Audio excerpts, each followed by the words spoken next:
In the past, I've been accused of being too negative on the show. To be fair, when I started, the Phillies were mediocre, the Eagles were in free fall, and the Sixers, Union, and Flyers had all left painfully in the playoff. But since I've become a host, the Phillies and Union have both made championship games, and for just the fourth time in franchise history, the Eagles are going to the Super Bowl. And not even salty 49ers fans can ruin my mood. Although I will say, if there are any Philly haters watching this right now, just know this. We know you don't like us, and we don't care. You're watching Sports Talk Philadelphia.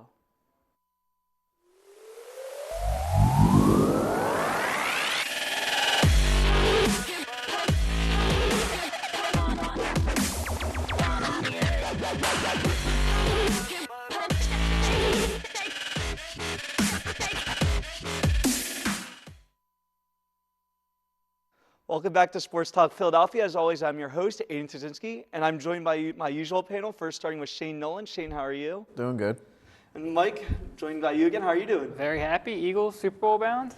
Yeah, I am very happy as well. I mean, it was an awesome game that the Eagles played. And usually I can find something negative to say about the Eagles. Not this week. They flat out demolished the 49ers, winning by a score of 31-7. Jalen Hurts had a very not great game, but again, he didn't really have to with the way the Eagles played. He threw 15 completions for 25 attempts. Only had 121 passing yards, but he did have a rushing TD. And Devontae Smith had 2 receptions for 36 yards. One catch was a little bit controversial, but the 49ers never challenged it, so it still stood. Eagles just blew past the 49ers after that. Mike, what was your reaction for this game? Yeah, I mean, coming into this game, we knew how good the Niners defense was. I mean, the best defense in the league, and what the Eagles did what they needed to do on that first drive. They went down and they scored, and, they needed to come out hot. If we won the toss, I would have preferred if the Niners started with the ball, but, I was happy that we drove down the field. After that, every yard was, tough to get. The Niners defense was still playing tough. But yeah, I think obviously losing Purdy for the Niners was huge, and I think just, that definitely, it obviously affected the whole game, and it just affected the whole game plan for the Niners.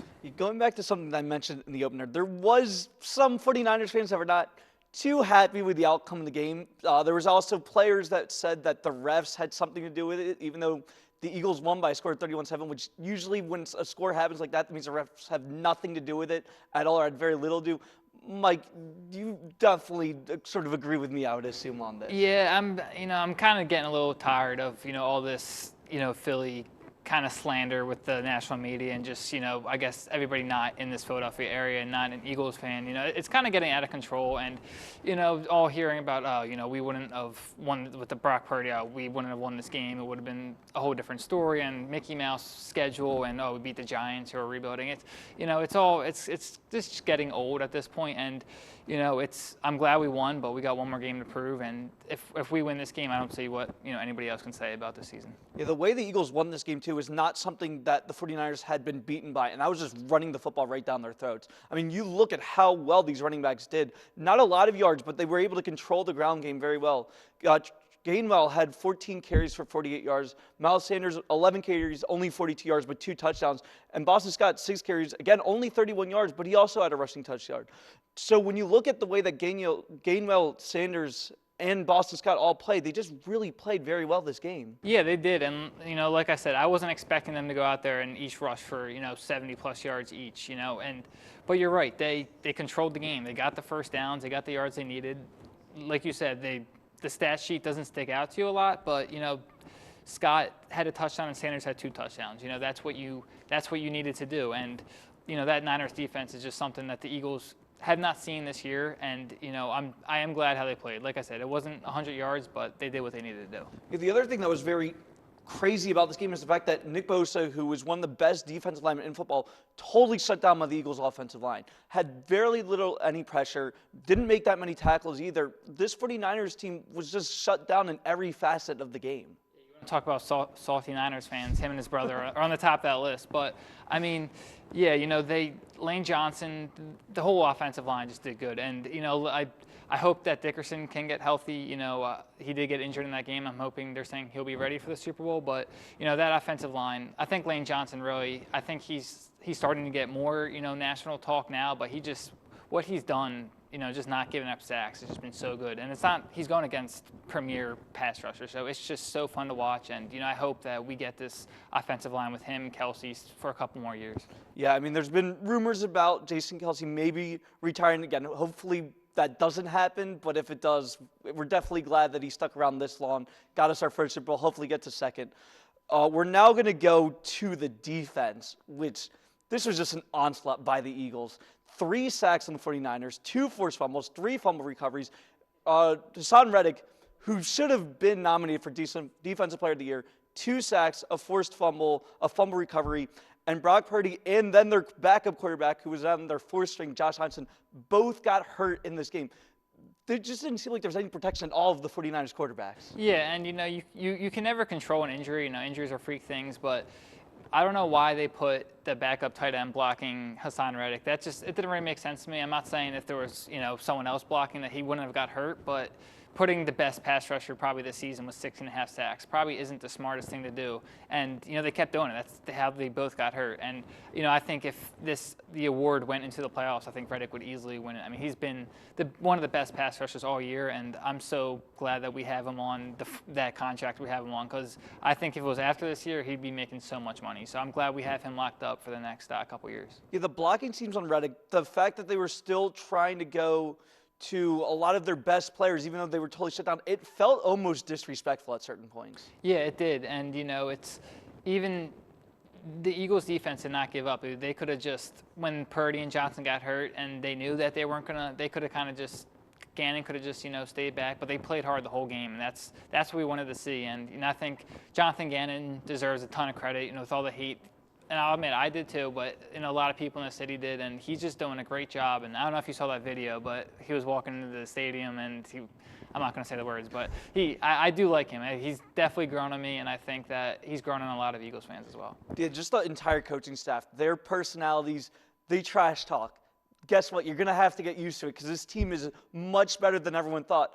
But they're running up against another very, very good team in the Kansas City Chiefs, with the quarterback who is most likely going to win NFL MVP this year in Patrick Mahomes, who had another amazing year. This is one of his best years ever, which for Patrick Mahomes, that's very hard to do. Had over 5,000 passing yards on the season.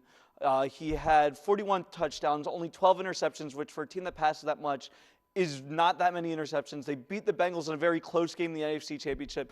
But don't get it twisted. This is a very good Chiefs team with a very good offense and a very underrated defense as well. So, Mike, this is going to be a very tough game for the Eagles. Yeah, it is. And, a lot of Eagles fans are, I think getting a little too confident, with this game against the Niners, how well it went, that, this game's going to be a breeze. It's not. The Chiefs are a very good team. It's, Patrick Mahomes is their quarterback. It's going to be a good game.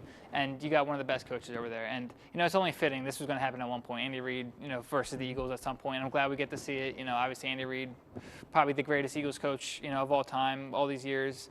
But, we'll see what happens, and it's going to be tough. But I think a thing that they're missing is, Tyreek Hill, obviously, who can, take the roof off of defense. But their offense has still been good. So I'm not saying that their offense is bad in any way. Still got a great offense. You're going to have to stop Travis Kelce some way. Yeah, stopping Travis Kelce, and this is what I said about George Kittle as well, that's going to be something that the Eagles are probably going to struggle with the most, just because it is a weapon that is such big size. It's very underrated athletically. What sort of alignment are you looking at? Are you looking like the sort of the same way that they tried to go after Kittle last week? Yeah, I mean, it's kind of hard to compare with that just because the Niners could not pass the ball at all. So I think the whole game plan kind of just went out the window. But I think you can look at when they played them last year. I know it was a whole different team, but that's kind of how it was with the Niners, just kind of how they performed, because you don't really have that big of a sample size with AFC teams. You don't really know how you stack up because you don't see them a lot, So it'll be interesting to see, but I think the Eagles on paper match up very well. Is something that Jalen Hurts has not had to do throughout the playoffs is throw the ball a lot. The Eagles just get such big leads so early on that they go just to running the football, which has worked very well. But I'm worried that this won't work against the Chiefs, and Hurts is going to have to throw more. Are you comfortable with Hurts throwing that much? It'll be tough to say just because, like you said, we haven't seen it really at all. But I think the one thing that I've been kind of telling people is looking at how the Buccaneers played the Chiefs in a couple years ago in the Super Bowl when they just absolutely destroyed them. I forget what the final score was, 41-6 or something, but it was just a destruction. And I know the offensive line did not help Patrick Mahomes, but I think if they look at that, because if I remember, Fournette had a really good rushing game too. Mm-hmm. So I think if they kind of look at how they did that against the Chiefs and just kind of how other teams have beaten this team, I think that can go a long way in game planning for the Super Bowl. It should be noted in that game, a lot of the Chiefs players were hurt. Going into the Super Bowl, Mahomes is hurt. So that was going to be a huge question mark about how the Chiefs are doing. We're now going to jump to another team that has played very, very well in the 76ers. They also played a rivalry recent game against Denver, which we'll get into, but they did lose to the Magic, unfortunately, which ended a 7-game winning streak. It was a very unfortunate game. They looked very flat throughout the entire game. They lost 119 to 109. Like I said, ended a 7-game winning streak, but they still finished January with an 11-3 record, which is very, very good, and it set them up very well for the end of the season. So, Mike, what was your reaction to the loss to the Magic as well as just how they played in January? Yeah, I mean, that loss, January, that shouldn't kind of highlight the whole month, like you said. That was kind of just that. They did not look like that at all, right, in January at all, and it was probably the worst loss we've seen in a while, and Doc Rivers has been good, but that was, one of those Doc Rivers blown lead type of games, and it did not look good, but, hey, they had a good January. They won last night. Just keep bouncing back, but that Nuggets game on Saturday was great, Embiid and Harden both played great. Harden closed out that game. It was fun to watch, and I'm still very confident in this team. Yeah, something that has been interesting that the Sixers have done, starting kind of in mid-December, but a lot more in January, is they're having Maxey come off the bench, which we sort of have talked about. But, I mean, when you go to that Nuggets game as well, Maxey went off the bench in that one, put up 13 points. Was solid. The star of that game was Embiid, by far. 47 points. 18 rebounds, 5 assists. The bench scored 33 as well. It was just an all-around great game. And the fact that Embiid finally got Jokic was the best feeling in the world. Yeah, I think he probably had this game circled on, because like I said last week, they're going to be, compared to each other for a while, even though they don't play each other a lot. And when they do, Embiid's, to get respect, you got to earn it. And, to be the best, you got to beat the best, and that's what he did. So I'm very happy with what he played. He's been getting a lot of criticism lately. But I think, just like every year, he's just got to stay healthy. And, he's been healthy. He's been playing great. And you just need a fully healthy Sixers team entering the playoffs. Yeah, as much as this game was talked about between two of the top teams in the East and West, between the Nuggets and Sixers, everyone was looking at Embiid and Jokic. As of right now, Jokic is the top player for the MVP standings. Embiid is very much below where he probably should be. And Embiid's been snubbed by Jokic 2 years in a row. This was a revenge game, like I said, and Embiid just really played well. Do you think, Mike, that this could give voters a much bigger reason to vote for Embiid for MVP? Yeah, it might, but it's just always going to come down to health with Embiid. Jokic has proved that he can stay healthy throughout a whole year, and Embiid just unfortunately has not, and that's what's – if he just played a couple more games these past 2 years, we'll probably be talking about Embiid as the back-to-back MVP. So, I think it will go a long way, but it's going to come down to health with him. Yeah, so when you look at just the rest of the Sixers, like I said, a great January. February's been a bit rough, but it's only been 2 games, so they should get more back on track. As of right now, they're 33-17. They're third in the East, behind the Bucks and Celtics, only by a couple of games. As of right now, they would still play the 6-seeded Heat, which is a team that knocked them out in the playoffs last year. Would be a very tough game. Mike, how do you feel about where the Sixers are right now? Yeah, like I kind of said this last week, they do need to they need. I know the regular season's a long season, and a lot of times people just say get healthy for the playoffs, but you do need to take these games seriously, and you have to get, in my opinion, probably top 2. I think. Just like I said last week with the 2-3 matchup, you need to get that home court. I think it's so important, and I know they play the Heat now, but I think the Heat are going to move up. I think they're starting to play much better, so I think they will move up in those standings. But I do like the Sixers where they're at. I think they got a good team. I don't think they have to make much changes, but it's always going to come down to health and kind of what Doc Rivers can do in playoffs. Yeah, so there is only 32 games left in the season, which seems like a lot, but then you realize playoffs are a little less than 2 months away. So, Mike, I'm just going to throw out a few scenarios to you and see which playoff situation you like more. So, as of right now, like I said, the Sixers are the 3rd seed. There's a great chance that they could move up to the 2nd seed, in which case they would play against the Knicks. Between the last 3 teams that they could possibly play in the East, between the Knicks, the Heat, and the Cavs, which team would you like to play the most? I mean, the Knicks probably. I mean, the Cavs, in my opinion, I think the Cavs are better than the Heat, and I think the Cavs are, in the same conversation as the Sixers and the Nets. I think they might be better than the Nets. Nets have been struggling, but I think the Cavs should be respected a little bit more. I think they're very good, so I am a little scared of them. So of those three, I'd probably go with the Knicks. Yeah, so you mentioned that the Nets have been struggling. The biggest reason why is because Kevin Durant has not been playing for them. So the theory goes, if he comes back healthy, the Nets will be a much better team.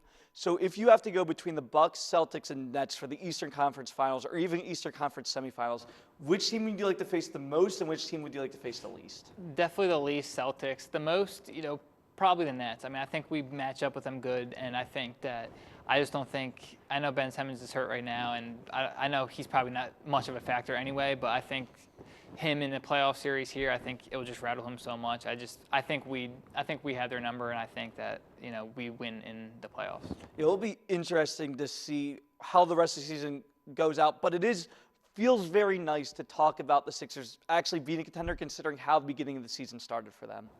Yep, definitely. And I just, we always say this. We just got to, pray that everybody stays healthy. And I hope they maybe make a small move at the deadline, but I think they're, good where they're at. I do like how this team is stacking up right now. Yeah, I did see a report that they could bring Andre Drummond back for their backup center, who was the backup center last year. That could be a very nice fit for the Sixers. It'll be interesting to see if they do that. But right now, like I said, for Sixers fans, it's got to be a great feeling for where they're at. Another team that's got to be feeling a little bit better from where they're at than they were at the beginning of the season, or everyone thought they were going to be, is the Flyers. Like I said last week, it's a team that was struggling a bit for most of the season. They're still around 500, but they did have a very, very nice win against the Winnipeg Jets. They won 4-0. Carter had an amazing game, 40 saves, didn't allow a goal. You had a couple of guys that had a couple of a great game as well. Owen Tippett had 1 goal, 1 assist. Noah Cates 1 goal, 1 assist as well. So this was a very good win for the Flyers, wouldn't you say, Shane? Yeah, it was. I mean, the Winnipeg Jets are one of the top teams in the NHL. I mean, they're a great team. They have good defense, good offense, and good goaltending. And the Flyers were able to shut them out 3-0 with Carter Hart with a 40-save shutout. And, I mean, I think all around just him, and then you have Owen Tippett and Noah Cates who have been having a decent season so far. Yeah, so when you look at this game, it just felt like this is where the Flyers could be in the next couple of years, or it could be where they eventually get this year. So do you think that this could be sort of a springboks for them as the season goes on? Not really. I mean, they're still essentially the same team. You're sometimes gonna beat the good teams, but I mean, overall, just in general, it's not really gonna help them that much.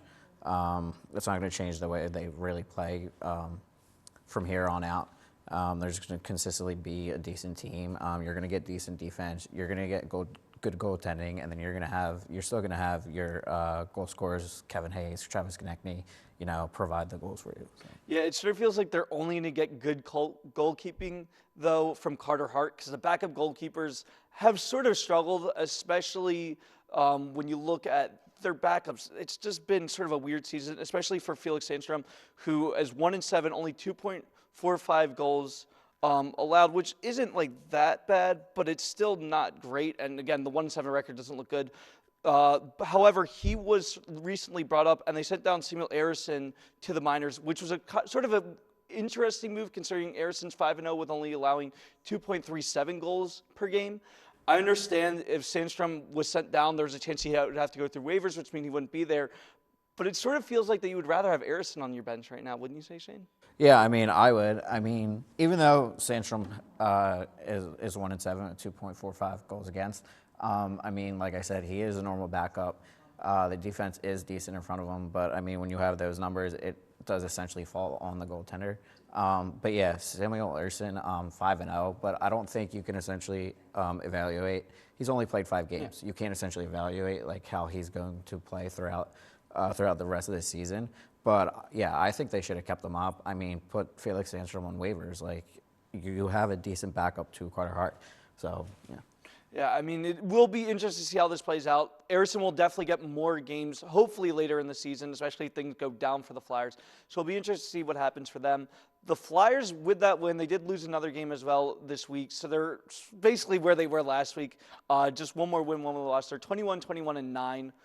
They have fallen a little bit in the standings. They went from 6th to 7th, but they're still only 6 games out of a wild card spot. The most frustrating thing about this Flyers team is how much they've struggled in overtime games. They're 1-9. Shane, what has been the biggest factor for that?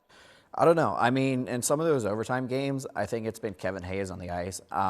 He's been back checking hasn't been great for him in overtime, and he's been slow. And 3-on-3 overtime is all about speed. You need to have control of the puck.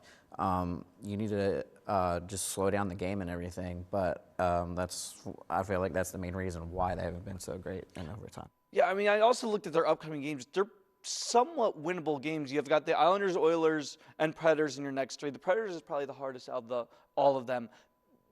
Shane, what are you hoping for out of these next three games? What do you want to see out of this Flyers team? I want them to at least win 2 out of these 3. It's going to be hard because the Oilers are a good team, and they do have to go up against Connor McDavid, who is the best player in the league. But I just want them to see. I just want to see them play hard, and they need a forecheck more. I mean, it's going to be hard against the Oilers because they're a very quick team and they're a very skillful team. But just play hard, just keep grinding, do what you've been doing the past couple of games, and I think that would help them at least win 2 games. Yeah, well, the Eagles do have a bye week coming up. The Sixers and Flyers both have multiple games throughout the next couple of days and the upcoming week. So definitely keep an eye out for them, see how they do. Hopefully they do as well as the Eagles, but we'll see what happens. We're now going to go to the Fast Five, where our first question is to Mike. You mentioned the Ben Simmons injury for the Nets. Do you want to get into more about what sort of happened there? Because there's been a lot of rumors and reports about how severe that injury actually was. Yeah, it's kind of funny because it's literally, I don't know why that people just thought that he'd go to Brooklyn and everything would be normal with him. It's obviously something with him. It was never something here. I know that it was tough here for him, but it's obviously a problem with him. And I'm kind of glad that we don't have to deal with it anymore. It's kind of seeing, it's like hearing sports radio. It's kind of just what they're saying. It's the same thing that we were going through. Like, oh, how serious is the injury, or does he actually want to play? It's the same thing. So I'm just glad that we don't really have to deal with it, and I'm glad that we got James Harden from a guy who's not even playing. Yeah, not only is it not our problem anymore, but it hurts the Nets, which is a team we are fighting for in the playoffs when it comes to seeding. So this does help the Sixers a lot as well. As much as I hope Ben Simmons gets better, if he is actually hurt. Hopefully he doesn't hear that. We're now going to go back to Mike. The AFC Championship game happened. Like I said, the Chiefs beat the Bengals.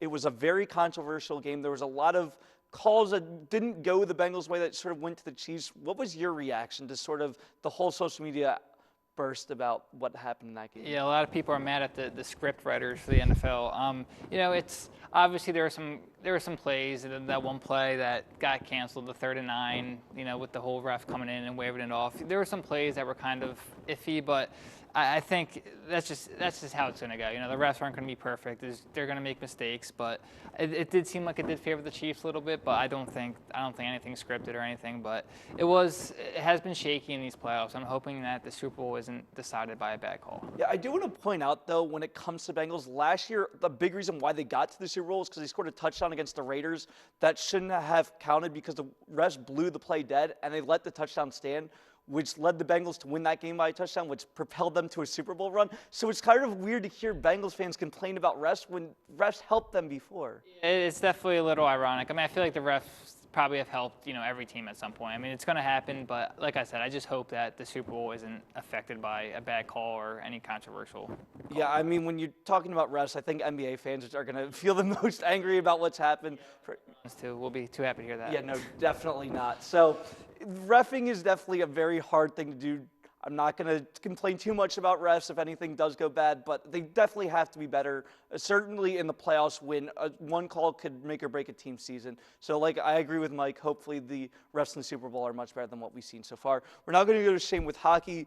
We've talked a lot about the Eastern Conference standings. We're now going to go to the West. The 2 top teams right now are the Stars and Kraken. Who do you think is the best one out of those 2 teams? I think it's the Dallas Stars. They're a more experienced team. The Seattle Kraken are new.